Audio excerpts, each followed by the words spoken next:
এই যে তোমাকে বাজার থেকে যা যা আনতে বলেছি সব মনে আছে তো? মনে থাকবে কি থাকবে না জানি না, তাই আমি কাগজে একটা ফর্দ বানিয়ে নিয়েছি। গোপাল দাদা,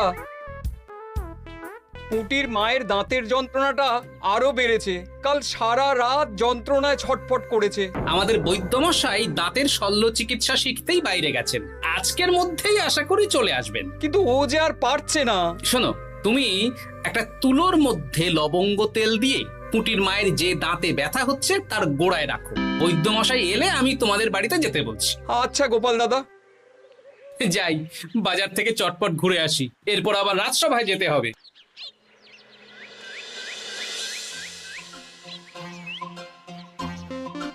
উফ, কি গরম রে বাবা, ছাতা নিয়ে বেরোলে ভালো হতো। এই তো সামনে আখের রস বিক্রি হচ্ছে, একটু আখের রস খাই, শরীরটা বেশ চাঙ্গা লাগবে। ভাই, আখের রস কত করে দিচ্ছ? 1 ভাঁড় 10 আনা গোপাল দাদা। দাও দেখি 1 ভাঁড়। আরে, এই যন্ত্রটা কিন্তু দারুণ। ওই আমাদের রাজ্যের বিজ্ঞানী মশাইয়ের অবদান।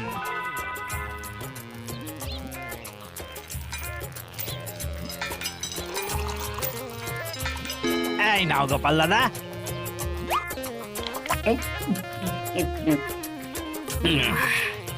আহ, শান্তি।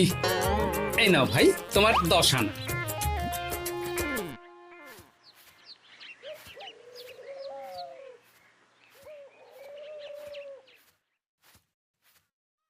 কি রাজবৈদ্য, এই ফিরছ নাকি? হ্যাঁ, এতদিন আমি দাঁতের চিকিৎসার ব্যাপারে তেমন কিছুই জানতাম না, এবার সব শিখে এসেছি। ভালোই করেছো, তুমি একেবারে প্রথম রোগীকে দেখে তারপর রাজসভায় এসো। প্রথম রোগী? পুটির মা গো, কালকে সারা রাত যন্ত্রণায় ঘুমোতে পারেনি। আরে আর বলো না, কদিন আগেই পুঁটির মাকে নিয়ে পুঁটির বাবা আমাদের বাড়িতে এসেছিল। দেখলাম ওই বাড়ির দাঁতে বিস্তর সমস্যা। সেই জন্যে দাঁতের শল্য চিকিৎসা শিখতে চলে গেলে? ঠিক তাই, আমি ব্যথা কমার পথ্য দিয়ে এসেছিলাম। দেখি এবার দাঁতটা তুলেই দিতে হবে। তাহলে তুমিও পুটিদের বাড়িতে যাও, আমি বাড়িতে থলে রেখে আসছি। আজ না হয় দুজনে একটু দেরি করেই রাজসভায় যাব। বেশ বেশ।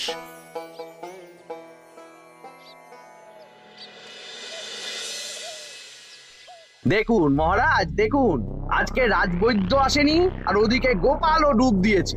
এই আনন্দে আমাদেরও ছুটি দিয়ে দিন মহারাজ। কি আনন্দে? এই গরমে বাড়ি বসে একটু আমপানার শরবত খাবো আর ঘুমবো। রাজ্যের সেনাপতি যদি বিশ্রামের কথা বলি, তাহলে আমার আর কিছুই বলার নেই।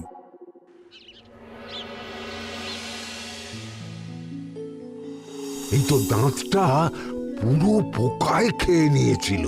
এখন দুদিন কোনো কথা বলা যাবে না, শুধু জল বা তরল জাতীয় খাবার খাবে।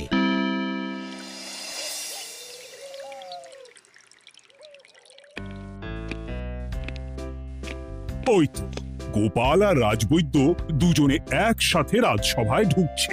রাজবৈদ্য মশাই ওনার জীবনের প্রথম শল্য চিকিৎসা করছিলেন, তাই আমিও দেখছিলাম। তা কি রাজবৈদ্য, সফল হয়েছ? হ্যাঁ মহারাজ, পুঁটির মায়ের একটা মাড়ির দাঁত পোকায় খেয়ে নিয়েছিল, সেটাই তুলে দিলাম। ভালোই হলো, আমাদের রাজ্যে কোনো দাঁত তোলার বৈদ্য বা চিকিৎসক ছিল না। এখন তুমি সাধারণ রোগ ব্যাধি নিরাময়ের সাথে সাথে দাঁতের চিকিৎসাও করবে। কিন্তু মহারাজ, একটা যে সমস্যা আছে। আবার কি সমস্যা? আমি যে দাঁতের শল্য চিকিৎসা করি এটা তো আর রাজ্যবাসী জানে না, তাই কতজন আর আমার কাছে আসবে সে নিয়ে আমার সন্দেহ আছে। মানে তুমি চাইছো যাতে তোমার কাছে বেশ কিছু রোগী তাড়াতাড়ি আসুক, যাতে তুমি অনুশীলনও করতে পারো, তাই তো? একদম ঠিক ধরেছেন মহারাজ, কাজ না করলে হাত পাকাবো কি করে? তাহলে ঢেড়া পিটিয়ে বলে দিলেই তো হয়। এতে তেমন ভালো কাজ হবে বলে মনে হয় না। তা তুমি কি বলতে চাইছো গোপাল? প্রচার হবে, কিন্তু একটু অন্যভাবে। কিভাবে? আজ বিকেলে আমি রাজবৈদ্যর হয়ে প্রচার করব, শুনে নেবেন। বেশ। শুনুন শুনুন শুনুন, আমাদের কৃষ্ণনগরের রাজবৈদ্য এখন দাঁতের শল্য চিকিৎসাও করছেন। যারা যারা আমাদের রাজবৈদ্যের কাছে দাঁত তোলাবেন তাদের দাঁত তোলার পরে দুদিন কোনো শত্রু থাকবে না। চিকিৎসার সময় সকাল 7টা থেকে সকাল 10টা পর্যন্ত।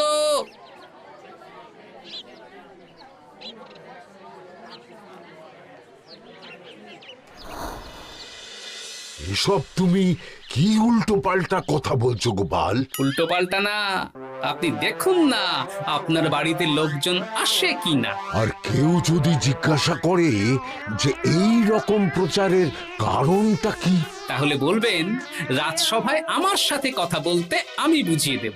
বেশ।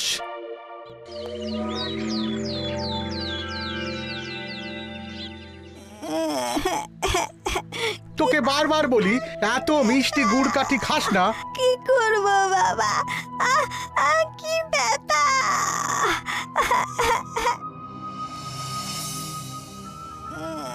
বাড়ি আছেন নাকি বৈদ্য মশাই? হ্যাঁ, আছি আছি।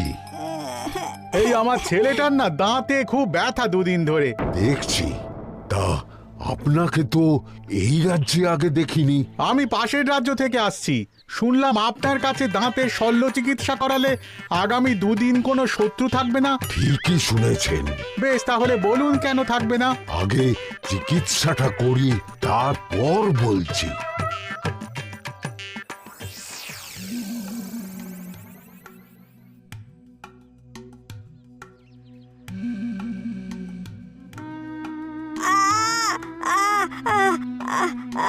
আর চিন্তা নেই, এখন দুদিন কোনো কথা বলা যাবে না।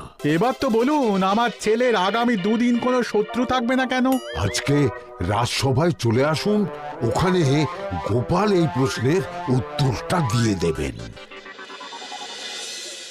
তা বৈদ্য, তোমার কাছে আজকে কেউ এসেছে? সকাল সকাল দাঁত তুলে এলাম মহারাজ। বাবা, একদিনের প্রচারই এই ব্যাপার? মহারাজ, মহারাজ, বাইরে কয়েকজন অপেক্ষা করছে, তারা গোপাল দাদার থেকে কিছু জানতে চায়। তাদের ভিতরে আসতে বলো।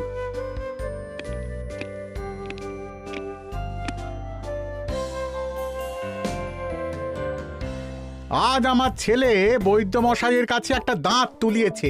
আমি জানতে চাই প্রচার অনুযায়ী আমার ছেলের নাকি আগামী দুদিন কোনো শত্রু থাকবে না, সেটা কেন বলা হয়েছে?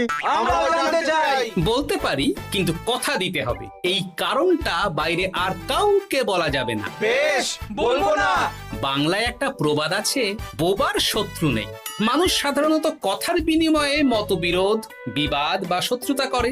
যে ব্যক্তি কথা বলতে পারে না, তাই তার সঙ্গে কথা বলে মতবিরোধ হওয়ার কোনো সুযোগই নেই। মানে যার যার দাঁত তোলা হবে তারা তো আগামী দুদিন কথা বলতে পারবে না। আর কথা না বললে কোনো বিবাদ হওয়ার ব্যাপার নেই। আর বিবাদ না হলে কারো সাথে শত্রুতাও হবে না। কি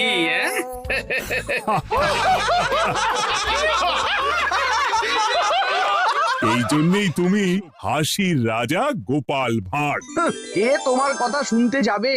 একদিন না হয় প্রচারের চমকে এলো, এরপর কিভাবে আসবে শুনি? এরপর রাজবৈদ্যের সুনামেই লোকজন ছুটে ছুটে আসবে। বাহ বাহ বাহ, তোমার কত জ্ঞান!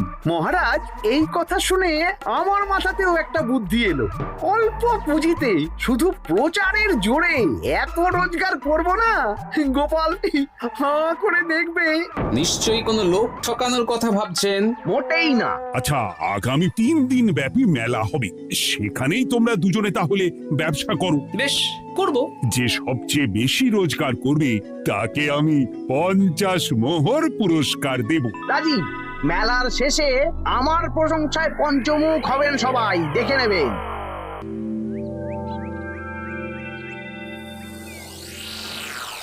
খুব তো বড় মুখ করে বলে এলেন যে ব্যবসা করবেন মেলার মাঠে।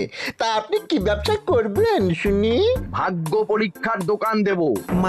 মানে আমি বিভিন্ন মেলায় দেখেছি যে একটা দোকানে নিচের দিকে হেলানো অবস্থায় একটা পাতলা কাঠের পাটাতন থাকে। সেই পাটাতনের উপরে 1 থেকে 6 অবধি সংখ্যা লেখা থাকে, তাই তো? হ্যাঁ, যারা মেলায় ভাগ্য পরীক্ষা করতে আসবে তাদের ফাঁপা লোহার 6টা বল দেয়া হবে। যদি ওই 6টা বলই নম্বর লেখা খোপের মধ্যে ঢোকাতে পারে তাহলে প্রথম পুরস্কার পাবে। আমিও ওটারই দোকান দেব, কিন্তু শুধুমাত্র একটাই পুরস্কার থাকবে। 6টা বল 6 নম্বর খোপের মধ্যে ফেলে কেউ যদি 36 করতে পারে তাহলে সে পাবে 100 মোহর উপহার। আরে খেলার জন্য কত মোহর লাগবে? 1 মোহর। আপনি কিন্তু জেনে বুঝে বিপদ ডেকে আনছেন। একজন কেউ ফেলে দিলেই আপনার হাত থেকে 100 মোহর ফসকে যাবে। আরে মেলার ভিড়ে যদি আপনি পুরস্কার না দেন তাহলে জনতার একটা মারও ফসকাবে না। আরে সেই জন্যই তো তোদের পোষা। তোদের মধ্যে যে কোনো একজন ওই কাঠের পাটাতনের নিচে লুকিয়ে থাকবি। যখনই দেখবো কেউ 36 করে ফেলছে আমি গলা ঠাকরাবো আর তোরা কাঠের পাটাতনটা হালকা করে নিচ থেকে নাড়িয়ে দিবি। এটা তো দারুণ বুদ্ধি। কি বলছো গোপাল, তুমি আখের রসের দোকান দেবে? হ্যাঁ, এই গরমে আখের রসের বেশ চাহিদা। তোমার বানানো ওই যন্ত্রের চাকা ঘোরাবো আর আমার ভাগ্যের চাকা ঘুরবে। সে ঠিক আছে, আমার কয়েকটা যন্ত্র বানানোই আছে। তুমি না হয় মেলায় ব্যবহার করো 3 দিন। ব্যাস, আর চিন্তা নেই। এবার শুধু জমিয়ে আখের রস বিক্রি করব, সাথে বিভিন্ন মশলা, বরফ আর পাতিলেবুর রস দেব।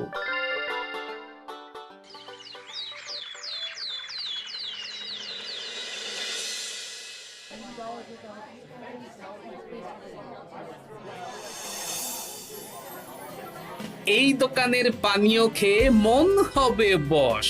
গোপাল ভাঁড় নিয়ে এসেছে ঠান্ডা আখের রস। আরে গোপাল দাদা, তুমি আখের রস বিক্রি করছো? ঠান্ডা আখের রস কত করে গো গোপাল দাদা? 1 ভাঁড় মাত্র 10 আনা। 6 ভাঁড় দাও। এক্ষুনি দিচ্ছি। আসুন আসুন আসুন, সবাই আসুন। আসুন আসুন আসুন, এদিকে আসুন, এদিকে আসুন, ভাগ্য পরীক্ষা করুন। 1 মোহরে 100 মোহর।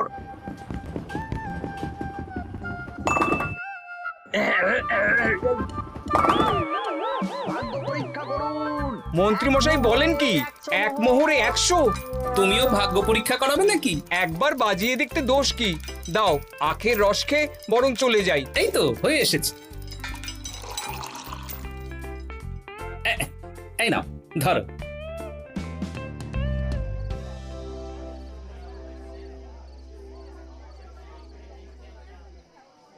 কি মন্ত্রী, ব্যবসা কেমন চলছে?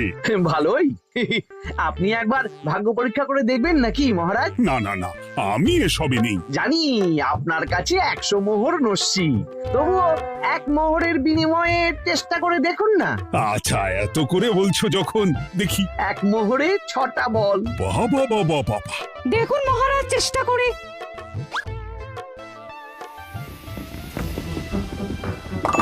এই তো একটা 6 পড়েছে। আবার চেষ্টা করুন। জয় মা জয় মা।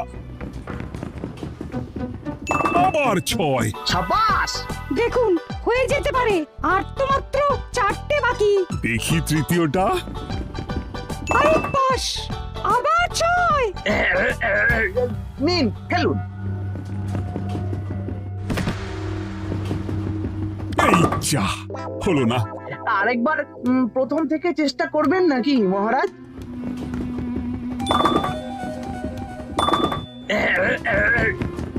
না, এবারেও হলো না। 2 মোহর জলে। অন্য সব জায়গায় বাকি সংখ্যাতেও পুরস্কার থাকে, আপনার এখানে নেই কেন? আমার এখানে ধামাকা পুরস্কার, তাই বাকি আর কিছু রাখিনি। 36 করতে পারলেই 100 মোহর। এই নাও মন্ত্রী, 2 মোহর।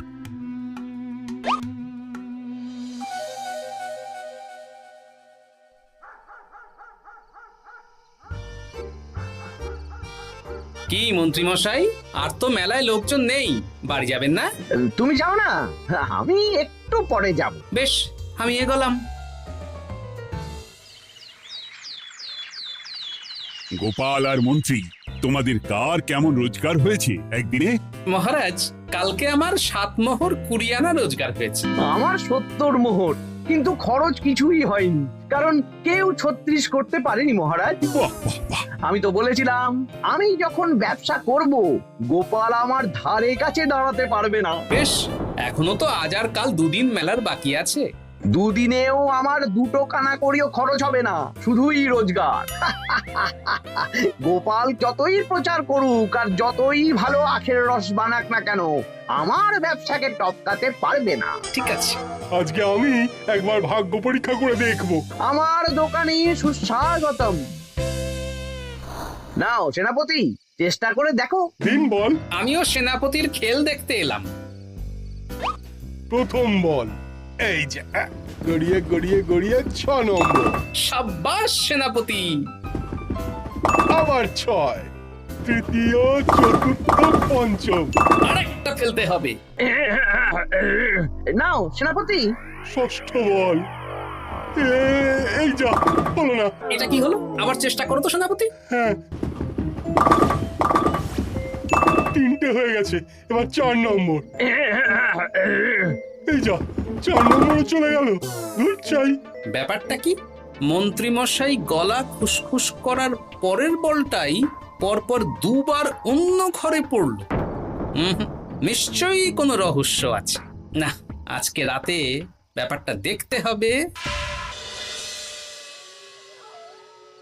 চলুন মন্ত্রী মশাই, পুরো মাঠ ফাঁকা, একা একা মশা মারবে নাকি? আমি পরে যাব, তুমি যাও তো। বেশ। ব্যাপারটা কি? আমাকে তো নজর রাখতে হচ্ছে। না, একটা গাছের পিছনে লুকিয়ে পড়ি, মন্ত্রী মশাই গেলে ওনার পিছু নেব। দেখুন মন্ত্রীমশাই, পরপর 2 দিন আমি পাটাতনের নিচে ছিলাম। আগামীকাল ঘরটাকে থাকতে বলুন। বেশ, তাই হবে। আর অত জোরে গলা খাঁকড়াবেন না, কেউ যদি সন্দেহ করে ব্যাপারটা বুঝে যায় মুশকিল হয়ে যাবে। আরে কেউ বুঝবে না, অনেক রাত হলো, চল চল চল চল চল। আচ্ছা, এই ব্যাপার। তাই ভাবি 2 দিন ধরে একটাও কেউ পারলো না কেন? কাল আমিও মজা দেখাবো।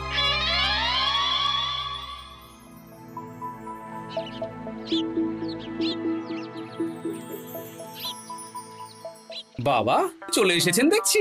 এত চাহিদা না আমার এই ভাগ্য পরীক্ষার, তাই আগে আগে চলে এসেছি। মন্ত্রীমশাই, আপনাকে মহারাজ এক্ষুনি ডাকছেন। এখন কেন? সে তো জানি না, চলুন।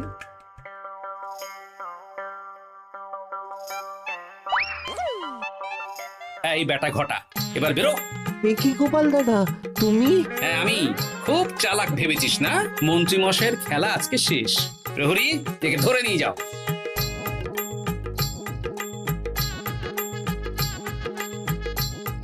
বিজ্ঞানী, তুমি তোমার চুম্বক নিয়ে এসেছো তো? হ্যাঁ, এবার 6 নম্বরের নিচে একটা টান টান করে সমান রেখা টানতে হবে, আগা থেকে গোড়া অবধি। তুমি তো সব সকালে বুঝিয়েই দিয়েছো, দাঁড়াও দাগটা টেনে নি। একদম 6 নম্বর খোপ অবধি যাচ্ছে, সেই অনুযায়ী টান টান করে দাগ টানো। টানছি, তুমি বাইরে নজর রাখো। নজর রাখছি। কাজ হয়ে গেছে, তুমি একবার অনুশীলন করে দেখে নাও। হ্যাঁ দেখছি।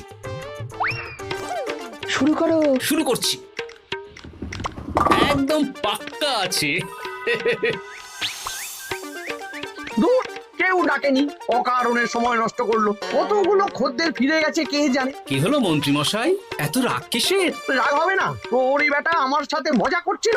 বেশ, অনেকজন খদ্দের ফিরে গেল, আমার কত ক্ষতি হয়ে গেল। আমি খেলে আপনার ক্ষতিপূরণ দিতে পারি। কি তুমি খেলবে? হ্যাঁ, ভাগ্য পরীক্ষা করতে দোষ কোথায়? ওই তো বেশ কয়েকজন সভাসদেরা আসছেন, সবার সামনেই খেলবো। তাহলে শুরু করি। হ্যাঁ, শুরু করো। এই বল যা, 6 নম্বরে যা। আরে বাস, গোপালের ফেলাপল তো গড়ালো না, সোজা 6 নম্বরে চলে গেল। এই দেখুন, আবার যাবে। বলকে আমি বলবো, বল কথা শুনবে। এই বল যা তো, 6 নম্বরে যা। আবার 6, আবার 6, আবার 6। কি এটা কি হচ্ছে? যা বল, এটাও 6 নম্বরে যা। আবার 6, 100 মোহর। হ্যাঁ এটা কি করে হলো? দিন মন্ত্রী মশাই, 100 মোহর দিন।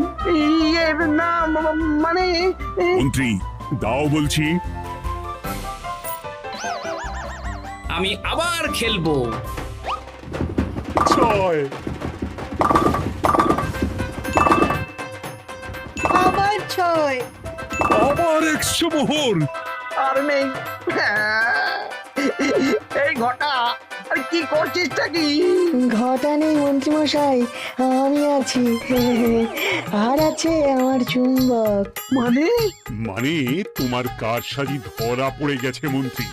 গোপাল আমাদের সব বলেছে। হ্যাঁ, আপনি যেমন ছলনা করে ভাগ্য পরীক্ষার ব্যবসা করছিলেন, তেমনি গোপালও ছলনা করে আপনার ব্যবসা উল্টে দিল। তাহলে শেষমেশ কে জিতলো? হাসির রাজা, জ্ঞানীর রাজা, রসিক রাজা গোপাল ভাঁড়। লোকের ভাগ্য পরীক্ষা করছিলাম আর আমারই দুর্ভাগ্য নেমে এলো।